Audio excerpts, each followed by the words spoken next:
Dostlar selamlar, günaydınlar, nasılsınız? Umarım iyisinizdir, keyfiniz ve sağlığınız yerindedir. Bu videoda Madrid şehrini gezeceğiz ama ben şu an Barcelona'dayım. Sizlere buradan Madrid'e gidişimi de göstermek istedim. Şu an Barcelona'nın tren istasyonunun önündeyim. Barcelona Sants isminde bir tren istasyonu. Buraya kaldığım otelden, şehrin merkezinden metro ile geldim. Çok kolay bir şekilde ulaşıyorsunuz. Hemen iç kısımda girişin olduğu yere bağlanıyor metro. Çok rahat bir şekilde bulursunuz burayı. Google haritalardan ben de bakarak buldum. Çok rahat bir şekilde gelebilirsiniz buraya. Madrid'e gideceğiz. Hızlı tren satın aldım arkadaşlar. Tüm detayları anlatacağım. Birazdan trenim kalkacak. Şimdi içeri geçeyim. İçeriği de sizlere birazcık göstermek istiyorum. Daha sonrasında da yolculuğumuz başlasın. Türkiye'nin lider su arıtma markası İhlas Aurosebillio'nun sponsorluğunda videomuz başlıyor dostlar. Musluktan suyu güvenli içmek istiyorsanız linki açıklamaya bıraktım. Oradan bakabilirsiniz. Yolculuğumuz başlasın. Türkiye'nin lider su arıtma markası Aurosebillon Unique sunar. Bileti Renfe'den aldım arkadaşlar. Ben siteyi açıklamaya bırakacağım. Oradan bakabilirsiniz. Barcelona Sants istasyonundan bineceğiz. Madrid'deki Atocha istasyonuna ineceğiz. Siz bileti aldığınızda mail adresinizi giriyorsunuz, tabii bilgilerinizi de giriyorsunuz. Size mail olarak bileti PDF halinde atıyor dostlar. Telefonunuza indirmeniz yeterli. Şimdi arkamda şurada bir tabela görüyorsunuz. Ben oradan trenimin hangi perona yanaşacağını öğreneceğim. Şu an yazmıyor. Trenin kodu da var. Oradan bakacağım şimdi. Daha sonrasında trene geçeceğiz, bineceğiz ama öncesinde bir X-ray'den geçmeniz gerekiyor. Güvenlik kontrolü var. Daha sonrasında trenlerin yanaştığı kısma gireceğiz dostlar. Ola ki bu tren istasyonunu kullanmanız gerekti dostlar. Yolculuğunuzu buradan yapacaksınız. Erken gelmeye özen gösterin. Birazcık kalabalık var. Hızlı işliyor. Yani X-ray'den de çok hızlı bir şekilde geçtim. Zaten görevliler bayağı bir yardımcı oluyor ama gördüğünüz üzere bayağı bir kalabalık var. O yüzden hiç riske atmayın.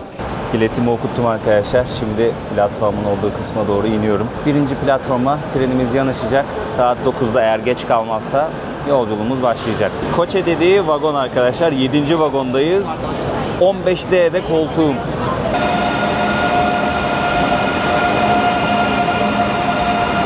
Yedinci vagon burası, hemen kapının üzerinde yazıyor. Yukarıya eşyalarınızı koyabileceğiniz bir alan yapmışlar her trende olduğu gibi. Koltuklar da rahat gözüküyor arkadaşlar. Arka tarafta valizlerin konduğu kısım da var.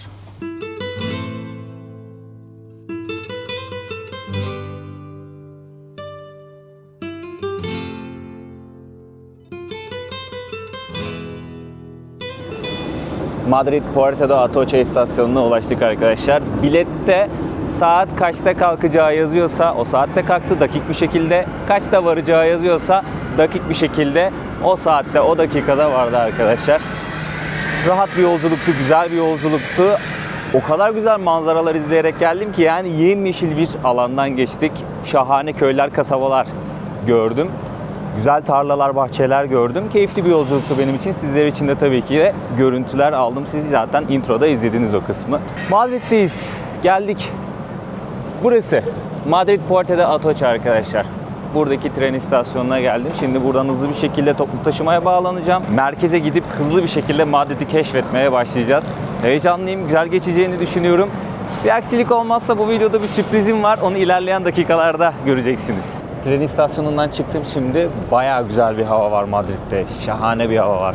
Tren istasyonunun karşısında bir tane metro durağı var. Toplu taşımaya buradan direkt bağlanacağız. Bakın otobüsler de var. Sağda solda otobüsleri de görüyorsunuz. Bir önceki videodan İlknur'u hatırlıyorsunuz değil mi dostlar? O bana Madrid'in toplu taşıma kartını verdi. Sağ olsun, kendisine çok teşekkür ediyorum tekrardan. Şimdi bu toplu taşıma kartıyla metroya bineceğim. Burada kullanabildiğiniz araçlar da yazıyor. Otobüse binebiliyorsunuz, tramvaya binebiliyorsunuz, metroya binebiliyorsunuz. Burada bir şey daha var. O da farklı bir tren sanırım. Este solo uno. Lo siento. Bana da basabilir misin dedi de kartın içinde ne kadar olduğunu bilmediğim için özür diledim arkadaştan, artık kusura bakmasın. Şansımıza metro da hemen geldi. Barcelona'daki metrolar yeniydi. Bu biraz daha eski. Bu biraz daha eski ama illa ki yeni metrolar da vardır.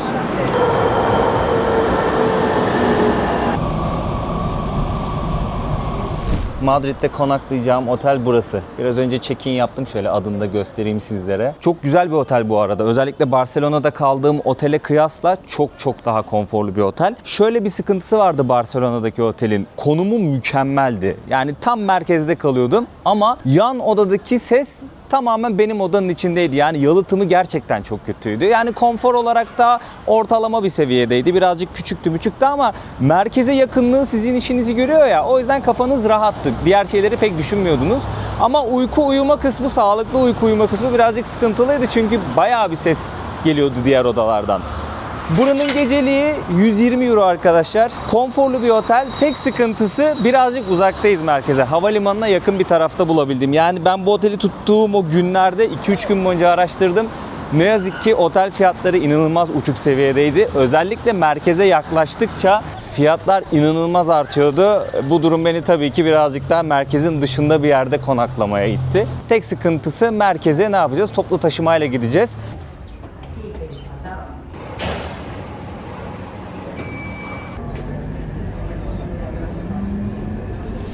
Plaza Mayor'la Madrid gezimize başlayacağız. Burası İspanya'nın kalbi. Madrid şehri İspanya'nın en büyük şehri ve başkenti.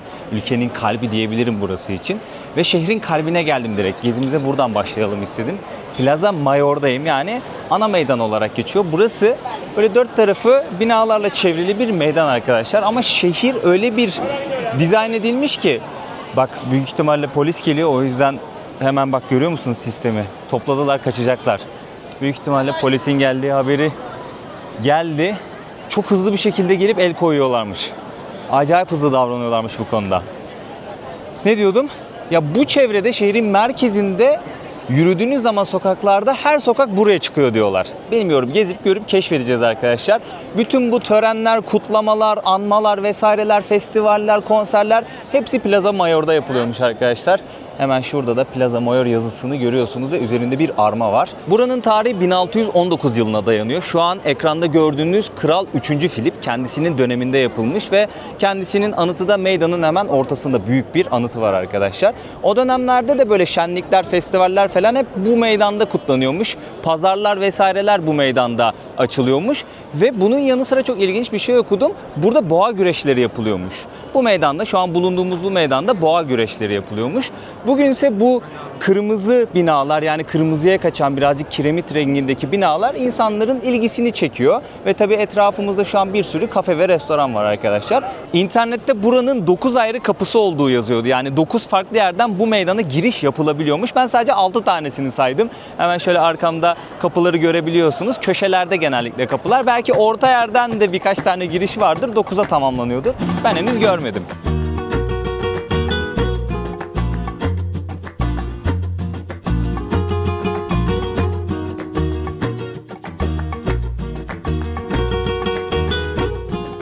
Sabah kahvaltı yapmadık, tren yolculuğu falan derken karnım acıktı. Plaza Mayor'u gördük. Madrid turuna devam edeceğiz ama buranın en meşhur yerel lezzetlerinden bir tanesi kalamar ekmek arkadaşlar.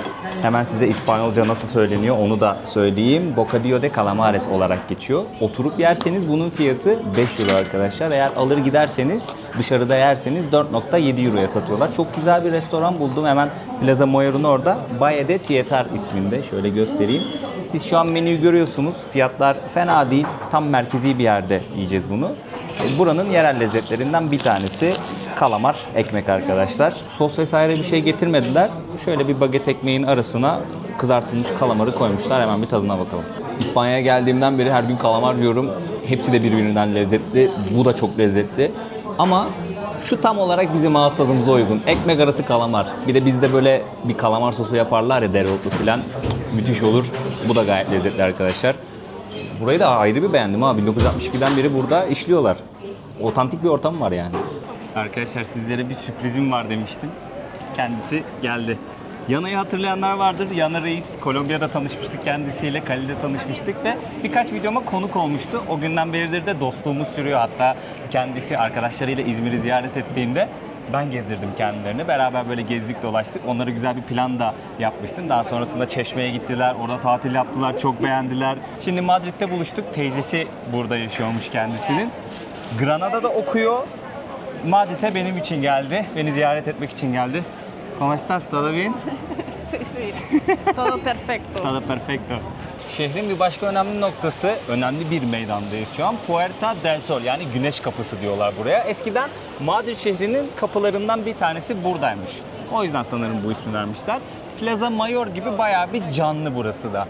bir sürü böyle dükkan var ve ara sokaklara böyle bağlanıyor arkadaşlar. Bir ağ gibi düşünün. Bir sürü sokak buraya bağlanıyor. Aynı Plaza Mayor'a çıktığı gibi keza bir sürü sokakta buraya çıkıyor arkadaşlar. İki önemli meydan buralar. Turistlerin fotoğraf çekilmek için sıraya girdiği bir tane heykel var burada. Bir tane ayı görüyorsunuz. Ağaçtan bir şeyler almaya çalışıyor, bir meyve almaya çalışıyor. Bu ağaca madronya diyorlarmış arkadaşlar. Madrid şehrinin sembolüymüş bu. Ayının kıç kısmında da şöyle altın rengi görüyorsunuz. Buraya dokunduğunuz zaman keza ayağında dokunduğunuz zaman ablamız gibi sanırım Madrid'e geri dönmeniz için bir şey böyle ritüel. İkisine de dokunalım. Birçok kez Madrid'e gelmiş ama hiç dokunmamış. Hemen dokunduralım. You need help? Genelde rivayet odur yani. Dokunursan ya şans verir ya da bulunduğun o şehre geri gelirsin. Ya da işte bir sebil olur, oradan su içersen geri gelirsin. Böyle batıl inançlar her yerde var arkadaşlar.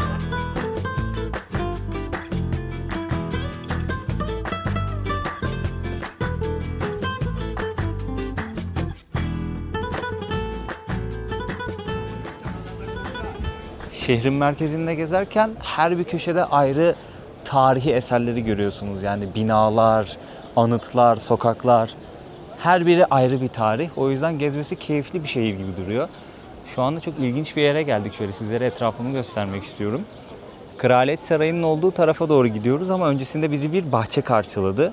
Ve çok güzel bir alan yaratmışlar. Yani çiçeklere falan baksanıza, papatyalara. Şöyle göstereyim arkadaşlar.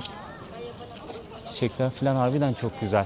Bir sürü de böcek var burada. O dikkatimi çekti. Böyle ufak ufak böcekler gözlüğüme konuyor, koluma, bacağıma konuyor. O konuyla ilgili bir problem mi var yani şehri böcekler mi bastı hiç bilmiyorum. Ama bayağı bir karşılaştım. Varsa buraya gelip öyle bir sorunla karşılaşan detaylı bir bilgi verebilirse bize çok sevinirim. Şimdi Madrid şehrinin tarihi 9. yüzyıla dayanıyor arkadaşlar. Endülüs Emevilerine kadar dayanıyor. Mayrit isminde bir kale kurmuş Endülüs Emevileri. Şehrin tarihi o kaleye kadar dayanıyor. Daha sonrasında tabii çok fazla böyle burada olaylar yaşandı vesaire vesaire. Tarihe detaya girmeyeceğim. 1561 yılında Madrid'in kaderi değişmiş. İkinci Felip, o zaman İspanya kralı, başkenti Toledo'dan Madrid'e taşımış ve şehrin gelişmesinde en önemli etkinin bu olduğu düşünülüyor. Daha sonrasında Madrid'in kaderi hep böyle iyiye doğru evrilmiş arkadaşlar. Madrid'de belli başlı hanedanlıklar hükmetmiş arkadaşlar zaman içerisinde. 17. yüzyılda Habsburg Hanedanlığı'nın burada bir hüküm sürdüğü dönem var. Şimdi bu Plaza Mayor'u falan gezdik ya, Habsburg Hanedanlığı dönemindeki o mimari yerleşmiş buraya. İşte Fransa'daki gibi böyle geniş caddeler, geniş sokaklar, meydanlar vesaireler yapmaya çalışmışlar. Her gelen hanedanlık kendi tarzını yansıtmış birazcık Madrid'de.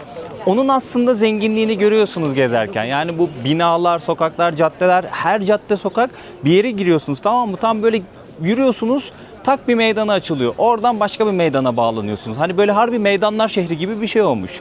Şehrin o tarihi bölgesinde gezerken birçok meydana aynı zamanda tanıklık ediyorsunuz, görüyorsunuz. İnsan kalabalıklarına şahit oluyorsunuz. Velhasıl kelam burada hüküm süren, burayı yöneten bu aileler, hanedanlıklar kendi izlerini buraya bırakmışlar. Burası da Avrupa'nın en büyük saraylarından bir tanesi arkadaşlar. Madrid'deki Kraliyet Sarayı şöyle göstereyim sizlere.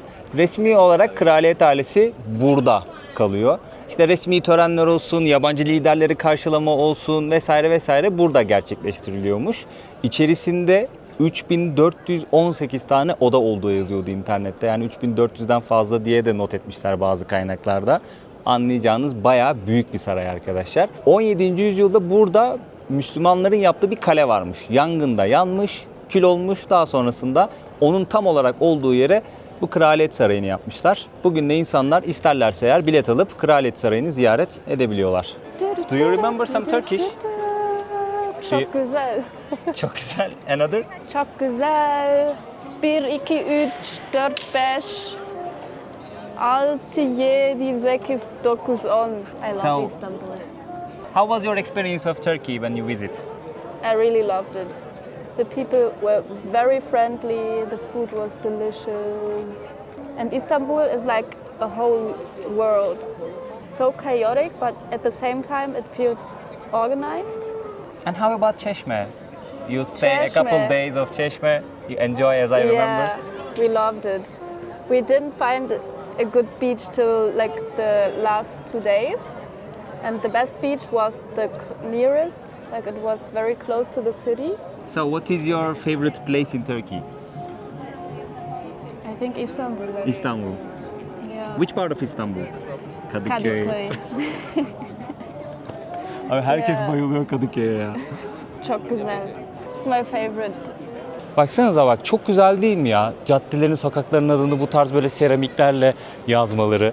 Mesela İzmir'de şöyle bir kültürün oturmasını isterdim. O kadar basit bir detay ki ama o kadar güzel gözüküyor ki yani bilmiyorum, benim çok hoşuma gidiyor. Şu ana kadar Madrid şehri tatlı buldum. Yani tarihi bölgesinde dolaştığım için bilmiyorum, bana keyif verdi açıkçası. Mimariler olsun, caddeler, sokaklar.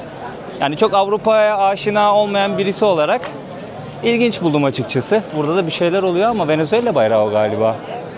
Aynen, Venezuela bayrağı galiba. Bir protesto mu var, açıklama mı var, bir şey mi var? Çok emin değilim ama birileri de gelecek olabilir, bir tören de yapıyor olabilirler. Evet, bir karşılama da olabilir. Bak şurada resmi kıyafet giyenler var, böyle değişik kıyafet giyenler var.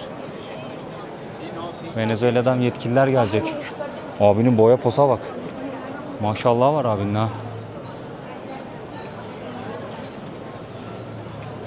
Binanın tepesindeki heykeli görüyorsunuz değil mi? Genelde insanlar buradan geçerken bunu fark etmiyorlar. Çünkü yukarı bakmıyorlar doğal olarak yani. Düşen bir meleği tasvir etmiş bunu yapan kişi ve bu binanın üzerine dikmiş. Sebebini bilmiyorum. İnternette araştırırken öğrendim ben de.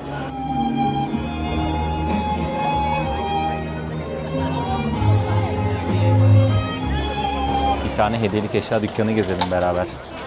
Güzel magnetler var. Genelde böyle 2 euro civarı. Şöyle fiyatları da göstereyim. Bir tanesi 2 euro, 3 tanesi 5 euro, 7 tanesi 10 euro diyor.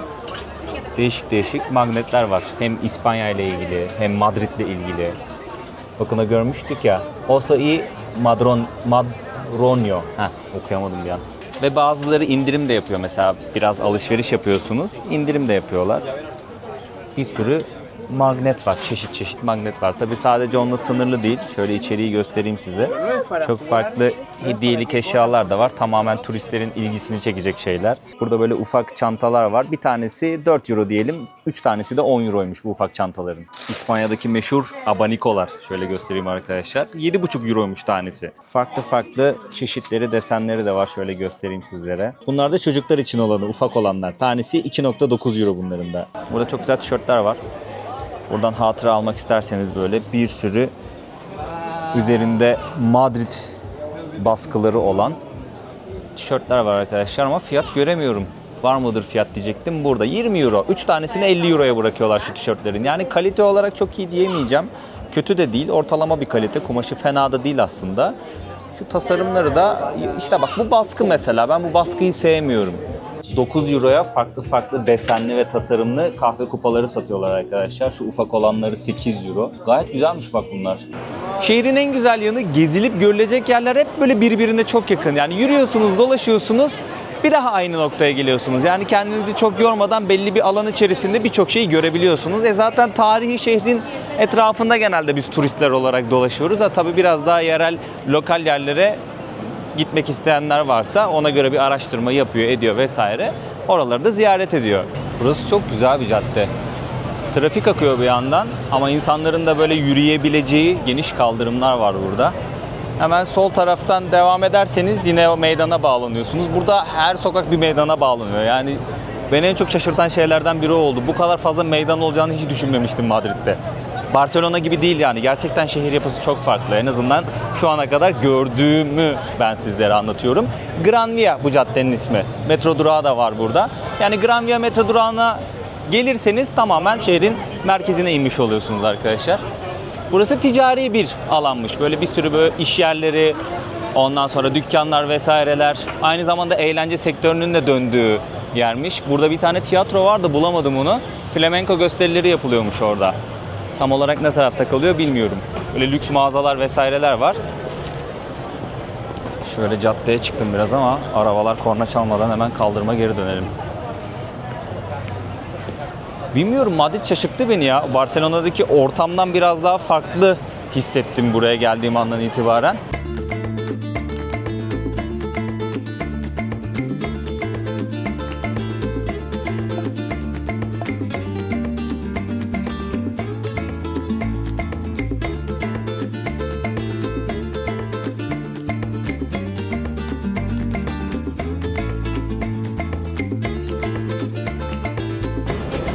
metro istasyonlarındaki işaret genelde kırmızı beyaz oluyor ama Plaza de España'ya geldim şimdi. Yani İspanya meydanı İspanya bayrağı renklerine boyamışlar. Buraya özel. Şu an saat 8'i 7 geçiyor arkadaşlar. Hava hala gördüğünüz üzere aydınlık. Geç kararıyor. 9'a doğru kararacak hava. Sizlere Plaza de España'yı da göstermek istedim. İlk videoda böyle gezilip görülebilecek yerlere dolu dolu gezelim görelim istiyorum. Madrid'i yakından tanıyalım. Burası nasıl bir şehir, nereler gezilip görülür. Ve gittiğim yerlerde böyle ufak ufak hikayelerinden de bahsetmeye çalıştım. Umarım keyifle izliyorsunuzdur arkadaşlar videoyu.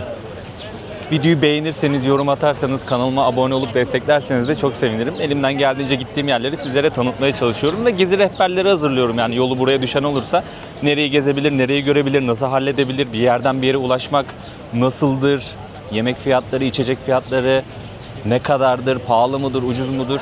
Elimden geldiğince hem maceralarımı paylaşıyorum hem bunları paylaşıyorum. Devasa bir anıt var İspanya Meydanı'nın orada. Bir sürü de fıskiye böyle şelale gibi yapmışlar. Aşağı aşağı akıyor. Burası bayağı geniş bir meydan.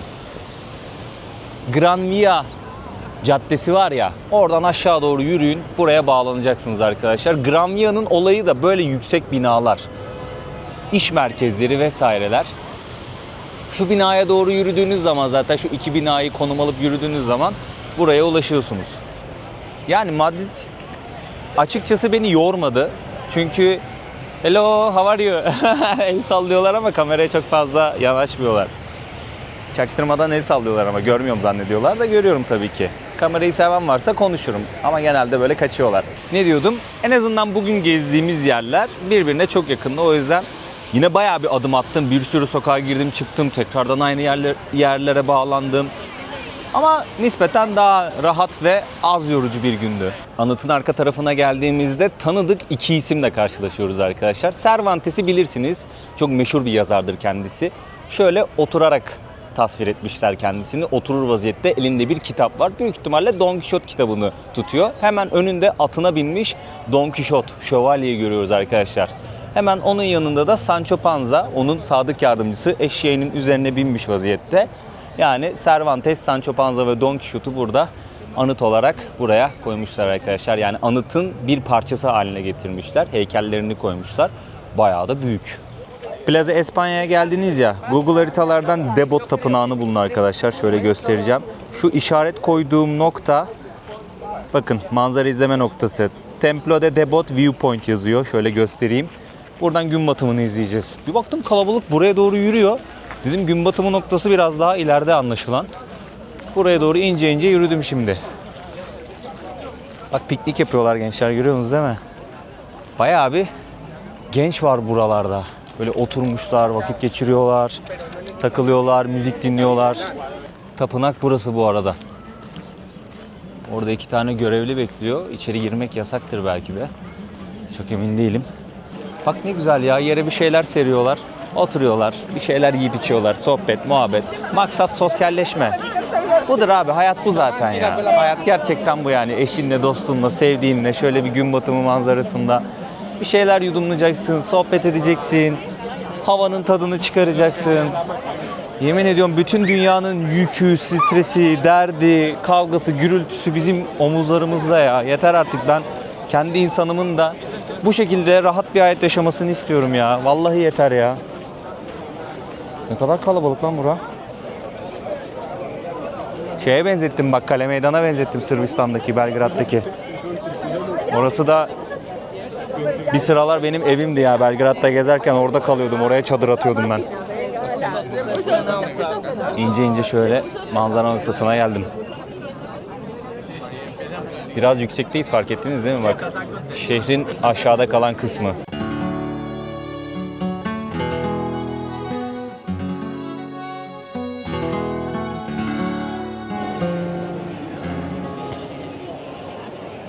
Sokak satıcıları kamerayı görünce şey yapıyor. Beni çekme, beni çekme, beni çekme diyor.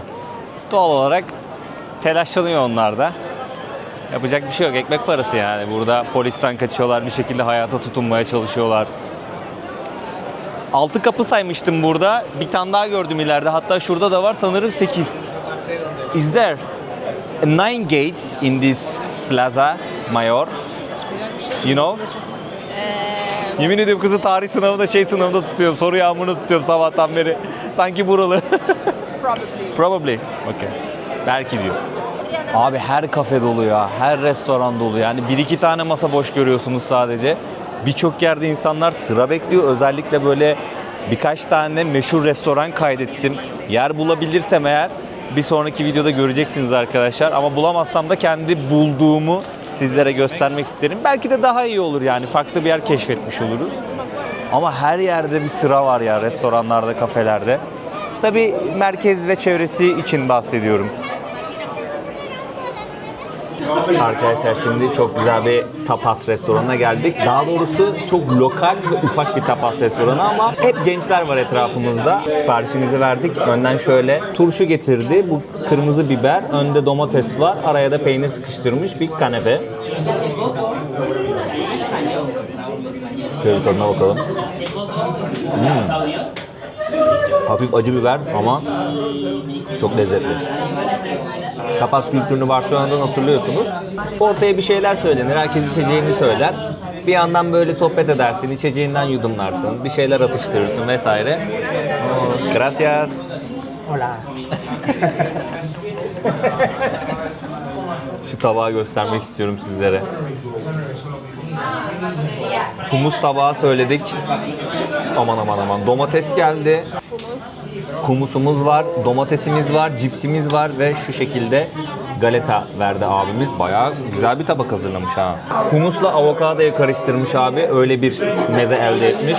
Galetayı da yiyorum. Afiyet olsun. Şahane, şahane. Domatese bakar mısınız? Zeytinyağı ve chia tohumu da var üzerinde. Acayip lezzetli ya. Gerçekten çok lezzetli. Uzun bir gündü ya. Gerçekten uzun bir gündü. Şu an saat 11.30 arkadaşlar. Otelimin olduğu muhite geldim. Mahallemize dönüyoruz. Buralara da gelen bayağı varmış bu arada yani. Onu da görmüş oldum. Ben çok fazla insan yoktur diye düşünmüştüm. Gracias. Çok fazla insan yoktur diye düşünmüştüm ama bayağı bu muhite gelen de oluyormuş geceleri. Yani şehrin merkezi çok canlıydı. İnsanlar oturuyorlardı restoranlarda, kafelerde, barlarda. Demek ki burada da biraz daha böyle gece geç bitiyor. Ama benim de pilim bitti. Güzel bir gündü. Madrid'i keşfettik. Şehrin merkezi tatlı bir yer. Ben sevdim açıkçası. Biraz da şaşırttı beni Madrid yani. Biraz daha farklı bir ortam bekliyordum. Bakalım güzel başladık. Bir sonraki videoda farklı bir konu işleyeceğim arkadaşlar. Onu da bekleyin derim. Sevdiğiniz bir konu. Kendinize çok iyi bakın. Bir sonraki videoda görüşmek üzere diyeyim. Videoyu beğenmeyi unutmayın. Kanalıma abone olmayı unutmayın. Yorum atmayı unutmayın. Kapıyı da şöyle tutalım. Nezaketen herkes tutuyor. Ben de gracias. Ben de tabii ki nezaket gösteriyorum arkadaşlar. Görüşmek üzere. Kendinize çok iyi bakın. Türkiye'nin lider su arıtma markası Aura Sebilon Unique sundu.